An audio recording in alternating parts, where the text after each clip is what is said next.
গতকালই অনুষ্ঠিত হয়েছে বাংলাদেশ ক্রিকেট বোর্ডের পরিচালকদের নিয়ে বোর্ড মিটিং।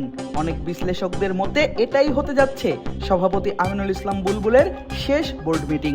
সেই সম্ভাবনাকে আরও পাকাপোক্ত করে মিটিংয়ের পরই বোর্ড থেকে সরে দাঁড়িয়েছেন একে একে 4 জন পরিচালক। এখন অবধি সংখ্যাটা গিয়ে দাঁড়িয়েছে 7-এ। গত বছরের অক্টোবরে অনুষ্ঠিত হওয়া নির্বাচনের পর এই বোর্ড সময় কাটিয়েছে মাত্র 6 মাস।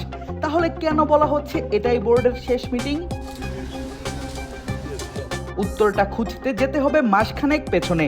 গত মার্চের 8 তারিখ নিজেদের অভিযোগপত্র নিয়ে জাতীয় ক্রীড়া পরিষদে হাজির হন বাংলাদেশ জাতীয় দলের সাবেক অধিনায়ক তামিম ইকবাল সহ ঢাকার বিভিন্ন ক্লাবের কর্তা ব্যক্তিরা।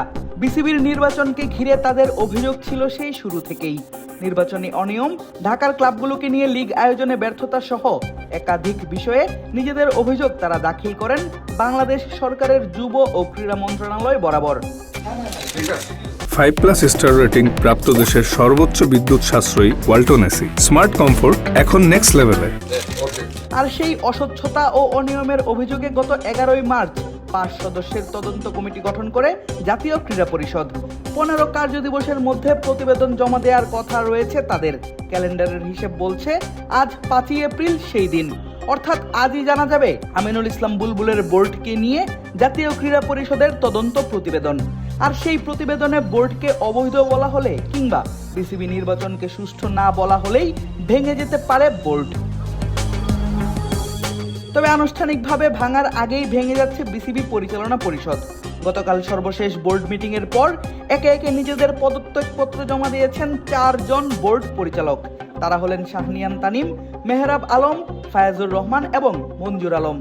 ডিসিপ্লিনারি কমিটির প্রধানের দায়িত্বে ছিলেন ফায়াজুর রহমান। ফ্যাসিলিটিস বিভাগের দায়িত্বটা ছিল শাহনিয়ান তানিম এবং মঞ্জুর আলমের কাঁধে। শুধু এই 4 জনই নয়, এর আগেও বিসিবির পরিচালক পদ থেকে সরে দাঁড়িয়েছেন আরও 3 পরিচালক। তারা হলেন ইশতিয়াক সাদেক, আমজাদ হোসেন এবং ইয়াসির মোহাম্মদ ফয়সাল। ক্লাব ক্যাটাগরি থেকে নির্বাচিত হয়েছিলেন ইশতিয়াক সাদেক এবং আমজাদ হোসেন। জাতীয় ক্রীড়া পরিষদ বা এনএসসি থেকে মনোনীত হয়েছিলেন ইয়াসির মোহাম্মদ ফয়সাল। সব মিলিয়ে বিসিবির 25 পরিচালকের মধ্যে পদত্যাগ করলেন 7 জন। তবে কারো পদত্যাগপত্রই গ্রহণ করার কথা আনুষ্ঠানিকভাবে জানায়নি বিসিবি। আর একের পর এক বিসিবি পরিচালকদের পদত্যাগের খবরে বোর্ড ভাঙার গুঞ্জন মেলেছে ডালপালা। আপাতত সবার নজর জাতীয় ক্রীড়া পরিষদের তদন্ত কমিটির দিকেই, কেননা তাদের প্রতিবেদনের উপরই নির্ভর করছে আমিনুল ইসলাম বুলবুলের বোর্ডের ভবিষ্যৎ। আদিব আশরাফ, ক্রিক ফ্রেঞ্জি।